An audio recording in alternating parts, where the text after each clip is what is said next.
11 days po kami doon sa malapit po sa bahay. Tapos dito po, pang 3 araw. Pangatlong araw kayo dito. Ni- Na bahala lang ako nung sinabi mo na nai-stress yung tatay mo mula nung nalaman niya yung sakit niya. Opo. Daddy Frankie, maraming salamat po kasi alam ko po na na madami din po kayong problema ngayon, lalo na po yung mga fast na video nyo po napapanood ko din po. Hindi nyo pa din po kami nakakalimutan na puntahan, tas bigyan po ng tulong kagaya po ng ginagawa nyo dati. Thank you so much po. Gaya na sinabi ko, hindi ako titigil hanggat hindi maging maayos yan. Hanggat ako'y pinagkakalooban ng ating Panginoon ng lakas ng katawan, hanggat may naniniwala at sumusuporta sa Team Daddy Frankie, gagawin ko po ang lahat ng aking makakaya. Huwag ka umiyak.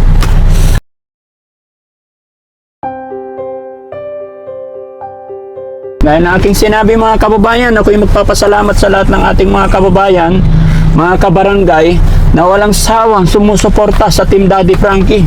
Anything happen, alam ko nandyan ang suportan ninyo, kaya hindi ako magsasawang magpasalamat, lalong-lalo na po sa ating mga kababayan, sa ating mga sponsor, no? Yung binigay ng mga sponsor, no? Kamay? 1, 2, 3, 4, 5, 6.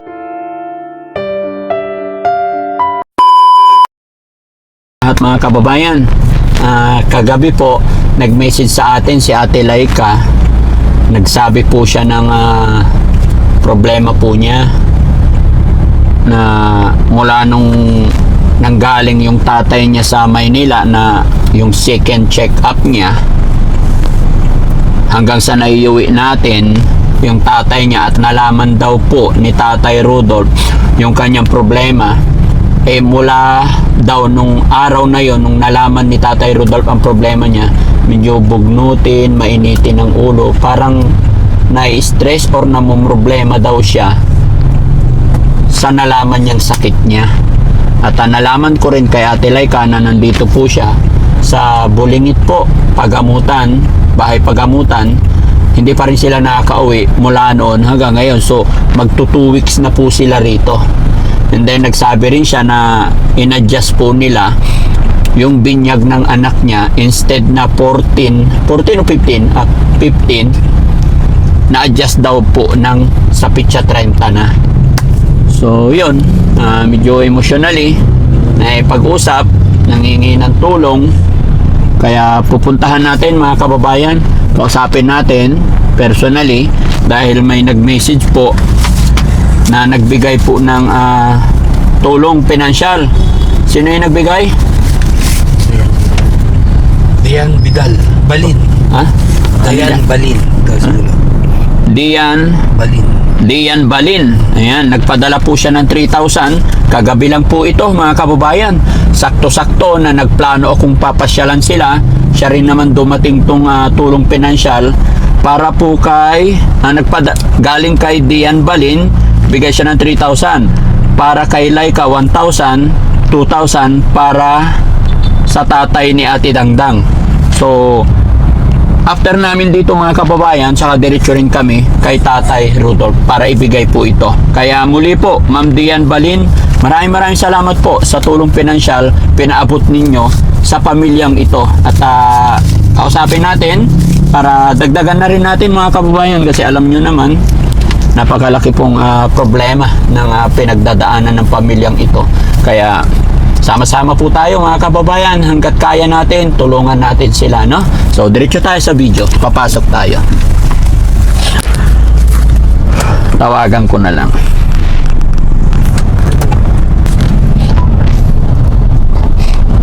Dati pa rin siguro pwesto niya, no? Kaya pagka na-message ko, sunduin nyo or what? Laika, nandito ako sa labas, sa parking. Kumusta kayo dyan? Ayos naman po, sa salinan po ng taga-Galigya. Oh, sige. Busy ka? Pwede ka bang naming makausap? Nakalabas po ba ako? Pwede ba kaming pumunta dyan? Bawal naman siguro mag-video dyan eh. Bawal po mag-video ay. Okay. Dito sa dati nating pinag-usapan, Apo. Sige, hintayin ka na lang namin o pasundo kita kay Sam. Ano po ako? Papunta ka na lang. Sige, sige. Hindi ako nagmamadali. Ayusin mo yung dapat mong ayusin, okay? Okay pa naman po. Baka mamaya po dadating na din po kasi yung natutusukan pa po siya. Oh, sige, sige. Hintayin ka na lang namin dito. Sige po.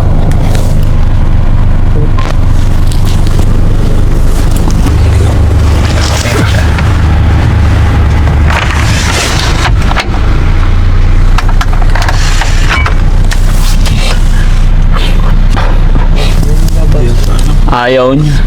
Buksan mo. Ayan na siya mga kababayan. Ayan na. Halika, halika.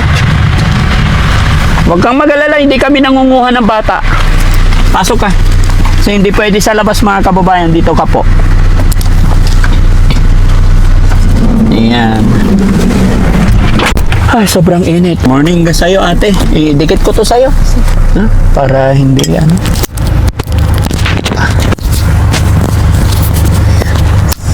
Okay. Kumusta ka? Okay lang po. Ilang araw na kayo sa ospital doon sa... 11 days po kami doon sa malapit po sa bahay. Tapos dito po, ang 3 araw. Pangatlong araw kayo dito. Ni- Na bahala lang ako nung sinabi mo na nai-stress yung tatay mo mula nung nalaman niya yung sakit niya. po. Ba't mo nasabing na-stress yung tatay mo? Kasi nung nasa malapit pa po kami doon, hindi din po kasi ako nakaka-uwi. Oh. Sabi ng asawa ko po, pag kumukuha po siya ng gamit doon, sabi niya, parang natutulala daw po si Papa. Ganon din po yung sabi ng kapatid ko na panganay. Parang laging mainitin yung ulo niya. Tapos minsan pa nga daw po pupunta siya dun sa may bukid, dun po sa bahay. Ay, parang Kalapaw po pagtawag dun eh. Mm. Pumunta siya dun mag-isa, tapos dun naupo siya dun mag-isa niya. Kaya ay, malapit na din pong umalis sila ate. Kailan aalis yung mga ate mo? Sa 17 po, ay 17 or 18 po ata. Aalis na talaga sila? Opo, kasi Kala ko hintayin pa nila yung binyag. na-adjust po ulit. Kailangan din po nilang umuwi yung mga gamit din po ng mga bata daw po. Na ibibigay ng school, kailangan po yung mga bata. Okay. So, ang adjust ninyo ng binyag ng anak mo sa 30, tama? Sa 31 po. 31. So, sa palagay mo matutuloy na yung 31? Pag makauwi po kami, masusure na po yan. Daddy po. So, kumusta naman yung anak mo ngayon? Anong sitwasyon niya? Mas okay na po siya ngayon, tas nawala na din po yung lagnat niya, awa ng Diyos. Tas sabi po nila, may infection daw po yung sa dugo niya, kaya po siya nilalagnat. Ang tagal na po namin doon sa una naming pinagpaanuhan, 7 days na po natuloy-tuloy yung lagnat niya, hindi po nila makita kung ano yung tas hindi po nila pag binibigyan naman po ng paracetamol, parang wala lang, kaya umabot ng 39.6 po. Buti nga po, alam na po namin yung ginagawa namin nun, na binilagyan na po namin siya agad ng oxygen, kaya kahit paano nakakahinga po siya ng maayos nun. Pero kung hindi po namin nalagyan, kagaya po nung nandito po kami, tas 39.4 na po yung niya, naglulupay-pay na po yung kamay niya, paano pa po kung hindi po namin siya nalagyan ng oxygen nun? Doon po, hindi masla. Tapos ang bilis na din po ng tibok ng puso niya, kaya sabi ko po i-transfer na lang po ulit dito. At least, no, sayang yung 11 days mo doon. Kaya So, po. sa ngayon, alam mo na kung saan siya hiyang. Opo. No? Huwag na kayong magbaka sakali kung saan-saan. Tapos, yun, magpakatatag kayo. Mag-usap kayo laging mag-asawa. Kumusta kayo mag-asawa? Okay naman po. Hindi siya nakapagtrabaho. Hindi nga po kasi gusto na nga po niyang bumalik nung nandun pa kami, kasi sabi ko naman, pagbabalik kasi nung pong kasama ko, lalo baby pa po yung anak namin hindi naman po pwedeng maiwan if ever po may bibilhin sa labas. Yun ang iniisip ko. Tas, Para makapagtrabaho din sana asawa mo. Gusto mo pasamahan kita kay Jessie? Pinapatawa lang kita, joke lang, no? Kahit mga yung panganay na anak ni Ate Dangdang hindi pwede? Hindi po pwede, bata pa. Ay, oo, hindi pwede, underage pala. No? Kasi iniisip ko rin, pag makapagtrabaho yung asawa mo, para may income kayo. Po sana. Yun din po yung iniisip niya. Tapos ngayon po, sasalinan daw po siya ng dugo. Kailangan daw po ngayon ng magdodonate ng dugo para daw po yung parang kapalit. Oh, ng kapalit. dugo. Kaso nga, sabi ko po, tinanong ko kung pwede po, kaso hindi daw po kasi nagbe-breastfeed din ako. Yung asawa ko naman po, parang anemic na daw po siya, kakapuyat niya na din po simula pa po nung nandun kami sa tayo, sa hanggang dito. Mahirap talaga yun. No?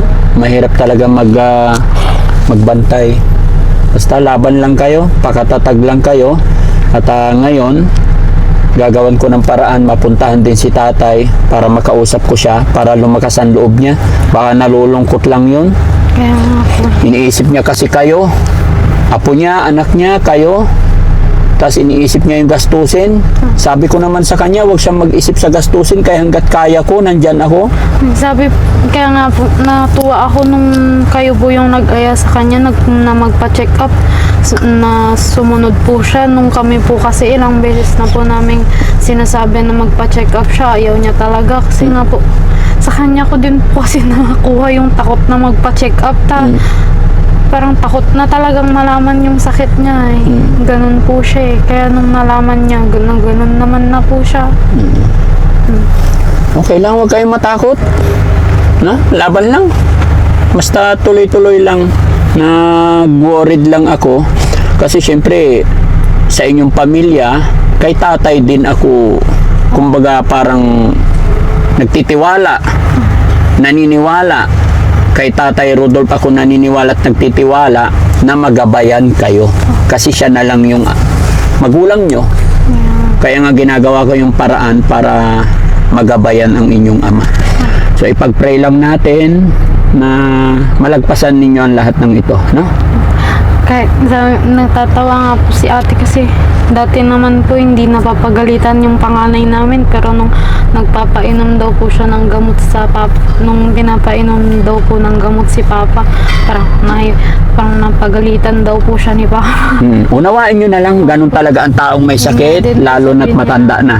Opo. No? Sipin nyo na lang, ganyan din kayo pagtatanda kayo. Magiging masungit din kayo. Naintindihan ko yan. Kasi yung dalawa kong driver, masusungit minsan.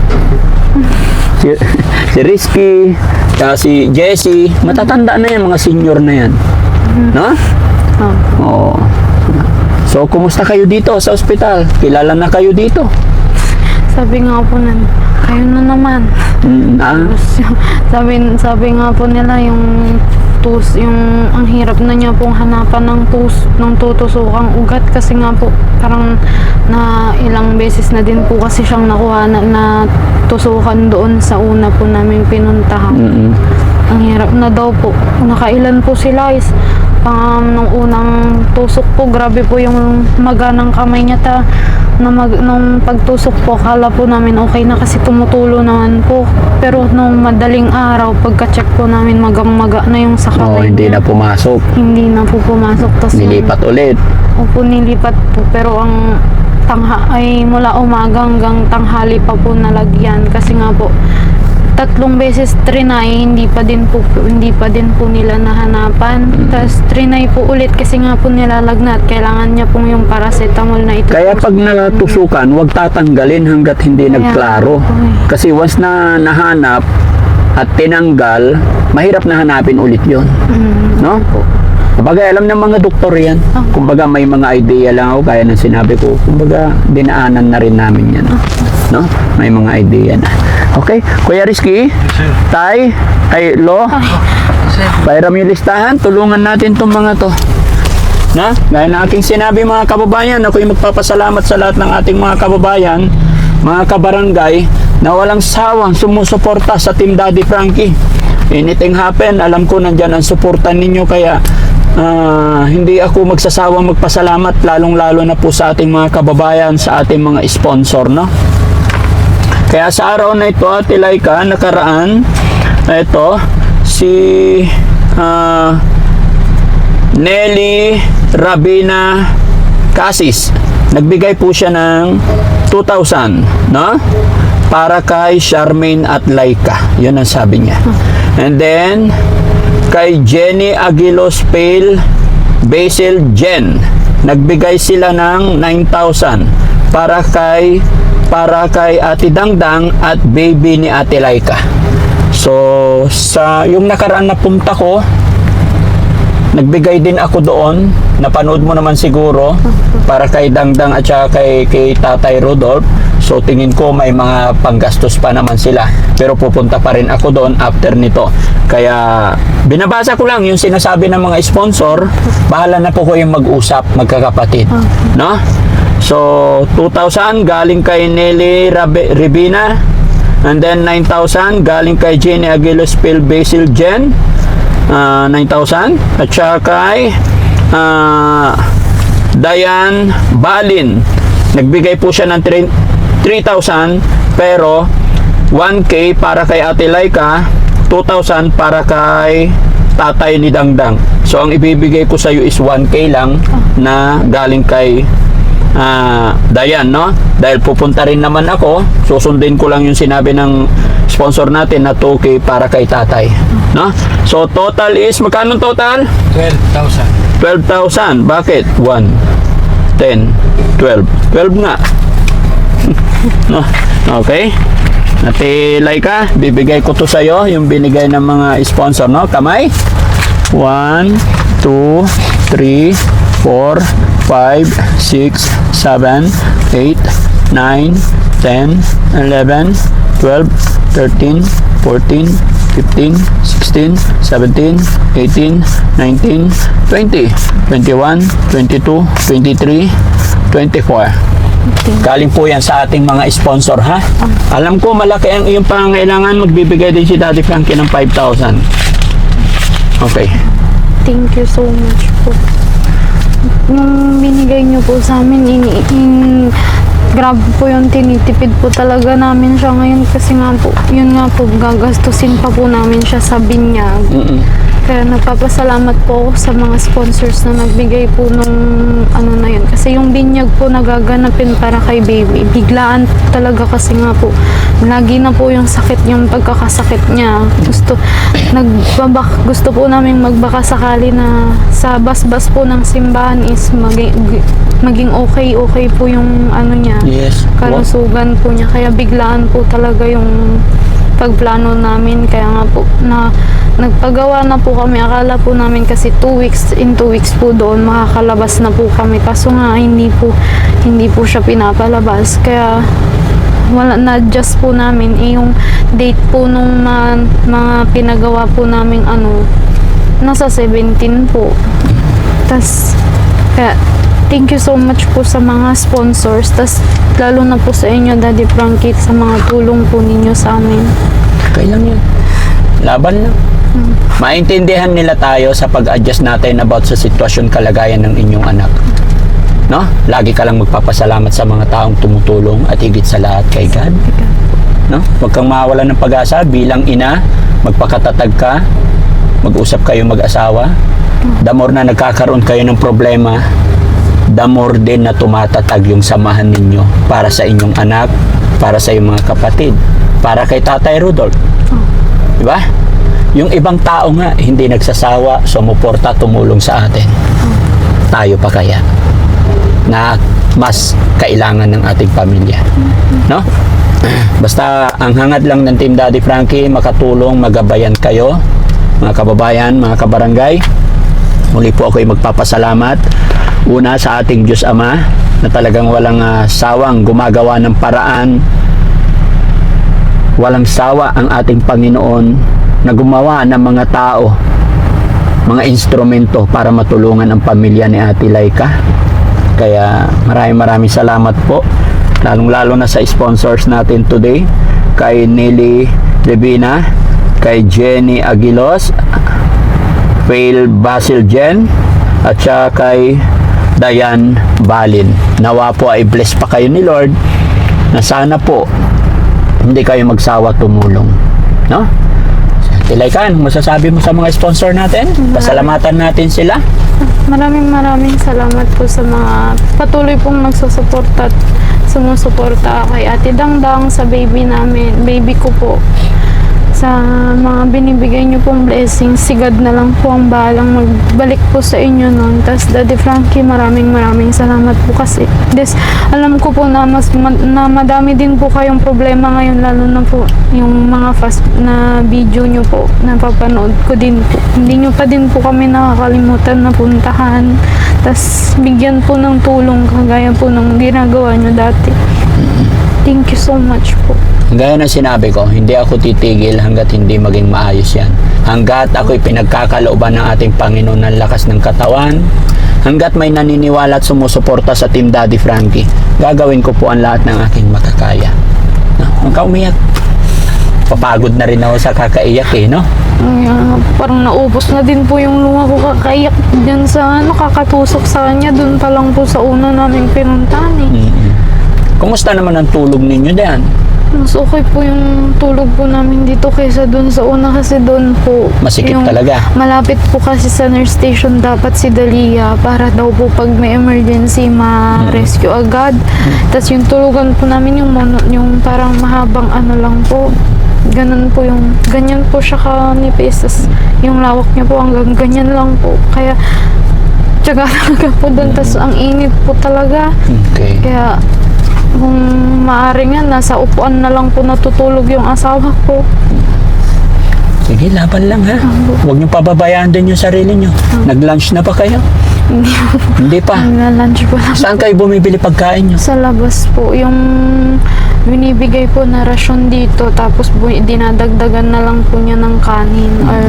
Guys, okay lang ba bilhan natin sila ng pagkain, sila mag-asawa? Okay lang, sama ka sa akin, bilhan ka namin pagkain. Makakain man lang kayo ng maayos-ayos. Anong gusto mo? Pares? Makdo? Kahit ano po. Kahit ano. Yung mga kababayan, wag nyo sanang mamasamayin yung mga minsan biro ni Daddy Frankie. Alam nyo po, sa totoo lang talagang nakakalungkot yung mga problema pinagdadaanan. Kaya minsan dinadaan ko na lang po sa biro ko para mapangiti sila. Gustong gusto ko talagang samahan din dahil sa problema nila, pero marami pa rin tayong tinutulungan, no? Hanggat maaari nga, gusto kong paiwan dito si Jessie, pero wala rin akong driver, no? Pero alam ko kaya ninyong mag-asawa yan. Basta kumain kayo sa tamang oras dahil kayo ang inaasahan ng inyong anak, no? So, samahan ka lang namin sa labas kung saan pwedeng bumili para may pagkain kayong mag-asawa. Okay po, pero hindi ko po alam kung saan bilihan. Hindi, kami nang bahala. Sige, marunong yan si Kuya Rizky, no? So, bili tayo. Bilhan natin sila ng mga kain para lumakas din yung kanilang mga kababayan, katawan. Dahil alam ko, tinitipid nila yung pera nila dahil alam nilang marami pa silang gastusin. Kaya sa kanilang pagtitipid ng pera, I'm sure, pati yung pagkain nila baka tinitipid na rin nila. Kaya sasagutin ni Daddy Frankie yung pagkain nyo ngayon. Thank you. Okay? Sige, let's go. Atras tayo. Para lumakas to. Nagbe-breastfeed ka pa rin hanggang ngayon. Opo. O, diba? Kasi mas kahit ang mahal po nung gatas na nirecommend ng doktor niya, nung nasa ano po kami, pinatigil po muna yan Kasi parang mas okay daw po yung gatas po ng nanay kesa po doon. Totoo naman yun. Walang hihigit sa breastfeed. Baka daw po dahil doon kaya sumasakit yung tiyan ng baby. Okay, kasi hindi pa sanay siguro or what. Wala talagang hihigit. Kaya ikaw ang dapat magpalagas. Guys, magtingin kayo ng magandang restaurant, kaliwa, para makabili ng bulalo, ganon yung may sabaw, nilaga. Laban lang. Matatapos din yan. Hindi, tandaan mo, hindi araw-araw bagyo. No? mayroong araw na sisikat para sa inyo. Ganun lang. Ayan. 5,000. Kahit maubos yan, walang problema. Nabili mo? Isang nilagang baka at saka pakbit with prito. Sawang-sawa na sila sa gulay. Binilhan mo pang gulay. Araw-araw sila dyan. Puro gulay. Ano lakasan yan sige, okay na. Ano madalas inuulam nyo dito? Yung minsan po yung atay-atay po. Atay? Yung pritong atay. Sa mga rolling store. Hindi ka bumibili dyan sa mga kantin? Bakit? Nagtitipid po. Nagtitipid. Magkano yung atay-atay? Hindi ko po alam yung asawa Yung ko. asawa mo. O, sige, at least may pera ka na. Yung pera mo, hawakan mo. O, ito, para pagkain yung mag-asawa, ah. Sige, ihatid ka na namin. Guys, hatid na natin. Okay, ilapag mo muna dyan. Sige, okay na. Kasya na yan, 4 na kanin. Kasya na po yan. Sige, basta palakas kayo. No? Hindi kami bumili sa McDo kasi alam ko mas malusog ang pangangatawan natin pag ganitong sabaw. Ingat, kuya.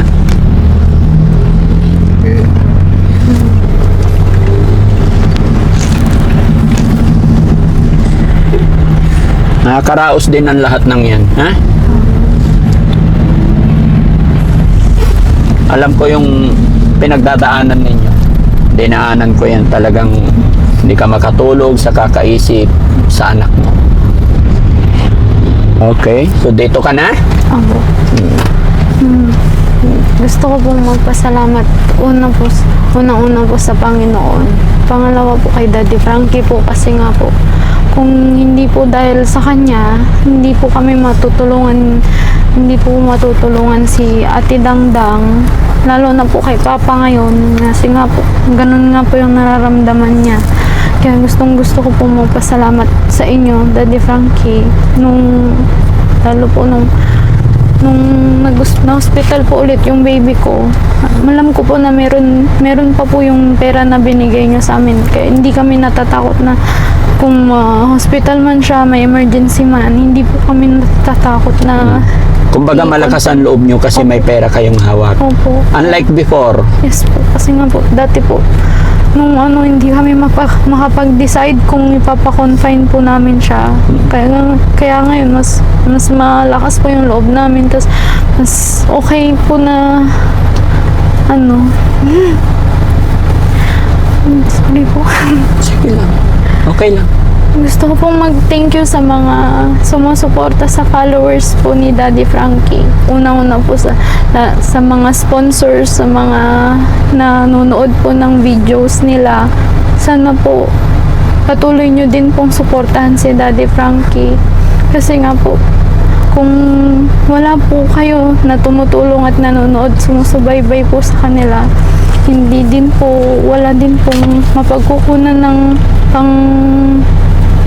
pantulong si Daddy Frankie. Lalo po madami po siyang mga beneficiaries ngayon na dapat tulungan. Tapos lalo na po yung mga problema din po nila ngayon. Unang-una po, kailangan po namin ng dasal.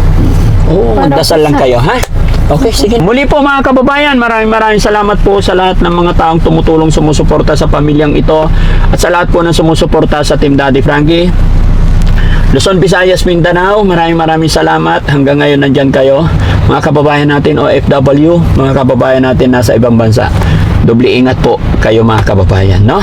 Dahil lalo na, napakainit ang panahon. Para makita mo na yung anak mo, mabantayan mo na siya, ha? So yan mga kababayan, mga kabarangay, pansamantala, magpapaalam ang Team Daddy Frankie. Mabuhay po tayo lahat and God bless po.